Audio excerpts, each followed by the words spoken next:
नमस्कार मित्रांनो, तुमच्या घरात ही वस्तू असेल तर समजून जा की गरिबी याच कारणांमुळे आहे. नशिबाला दोष देण्याऐवजी आपल्या घरात ही एक वस्तू आहे का हे नक्की तपासा. जर ही एक वस्तू आपल्या घरात असेल तर आपल्या घरातील गरिबीचं दरिद्रतेच हेच मूळ कारण आहे. हे समजून जा.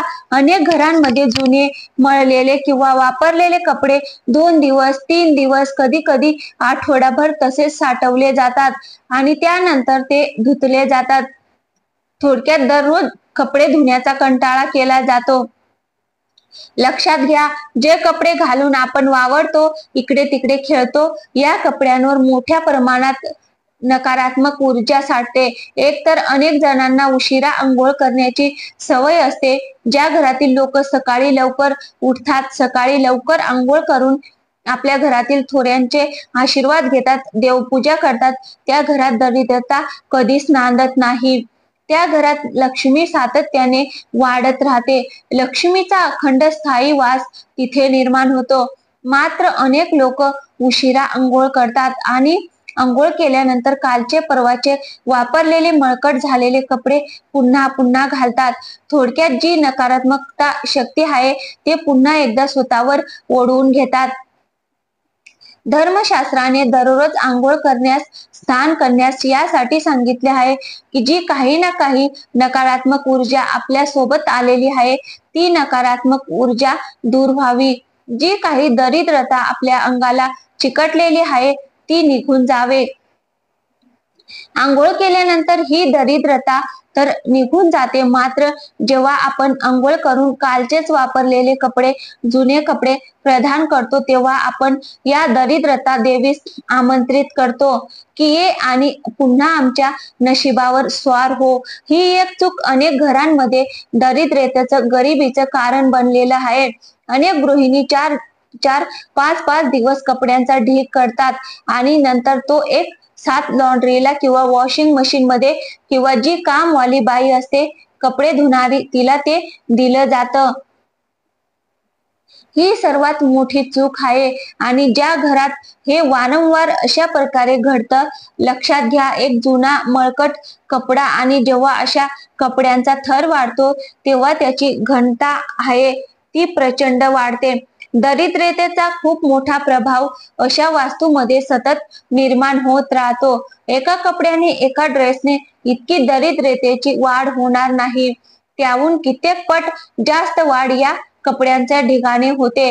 आणि म्हणून ही गोष्ट नेहमी लक्षात ठेवा, जी कपडे जीर्ण झालेली आहेत, खूप जुने झालेले आहेत, ते घालणे योग्य नाहीत. आणि तरी जर आपण या कपड्यांचा वापर करत असाल तर लक्षात घ्या, हे सुद्धा एक खूप मोठं कारण आहे दरिद्रतेचं. तरी एक त्याचा आपल्या घरात वावर होण्यासाठी खूप जुने झालेले, अगदी जीर्ण झालेली कपडे चुकूनही वापरू नका. यासोबत अजून एक गोष्ट, ज्या बाथरूम मध्ये आपण कपडे धुतो, स्नान करतो, या बाथरूमचा दरवाजा सतत बंद असावा.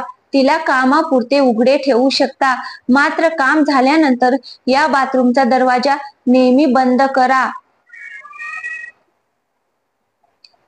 बाथरूम सोबतच टॉयलेट सुद्धा, कारण या दोन्ही वास्तू अशा आहेत की ज्या ठिकाणाहून मोठ्या प्रमाणात सर्वात जास्त निगेटिव्ह एनर्जी म्हणजे नकारात्मक ऊर्जा बाहेर पडते.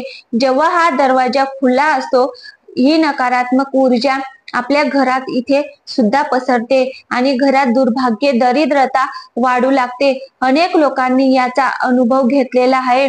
मित्रांनो, आंघोळ करताना बकेटमध्ये आपण थोडेफार पाणी शिल्लक राहतं. एका व्यक्तीची आंघोळ झाल्यानंतर दुसरा व्यक्ती जेव्हा तिथे जाईल तेव्हा त्याने हे अंघोळीचे पाणी चुकूनही वापरू नये. हे अंघोळीचे पाणी टाकून द्यावे आणि हे बकेट किंवा बादली, हे पात्रही थोडंसं विसळून, पाण्याने विसळून त्यानंतर आपल्यासाठी, स्वतःसाठी दुसरा पाणी आपण त्यामध्ये घ्यावे. जेव्हा आपण दुसऱ्याचं उरलेलं पाणी स्वतःच्या अंगावर घेतो, त्याच पाण्यामध्ये आपल्यासाठी असणारं पाणी टाकतो, तेव्हा लक्षात घ्या, अंघोळ करताना ते पाणी त्या व्यक्तीच्या नावे होत असतं. त्या व्यक्तीची दरिद्रता निघून जावी, सर्व निगेटिव्ह निघून जावी, सर्व नकारात्मकता निघून जावी यासाठी ते पाणी असतं. आणि उरलेलं जे पाणी आहे त्या पाण्याचा वापर अनेक प्रकारच्या तंत्रमंत्रांमध्ये केला जातो. त्या उरलेल्या पाण्यामध्ये अनेक प्रकारचे नकारात्मकता असते आणि म्हणून हे पाणी आपण वापरू नका, ते टाकून द्या. बादली बकेट थोडीशी विसळून घ्या आणि आपल्यासाठी जे पाणी टाकून त्या पाण्याने आपण स्नान करा. मित्रांनो, या छोट्या छोट्या गोष्टी कदाचित अनेक जणांना यावर विश्वास बसत नाही, मात्र आपण या गोष्टी करून पहा, तुम्हाला फरक पडलेला नक्कीच दिसून येईल. यासारख्या अनेक गोष्टी आम्ही सांगत असतो जेणेकरून आपलं जीवन हे सुखी बनावं, समृद्ध बनावं. तर मित्रांनो, कोणत्याही प्रकार टीप ही आहे की मित्रांनो, कोणत्याही प्रकारची अंधश्रद्धा पसरवणे हा आमचा उद्देश नाही. केवळ भारतीय समाज मान्य असलेल्या कथा, उपाय, विधी आपल्यापर्यंत पोहोचविले जातात. कोणत्याही प्रकारच्या अंधश्रद्धेला खत पाणी घालत नाही.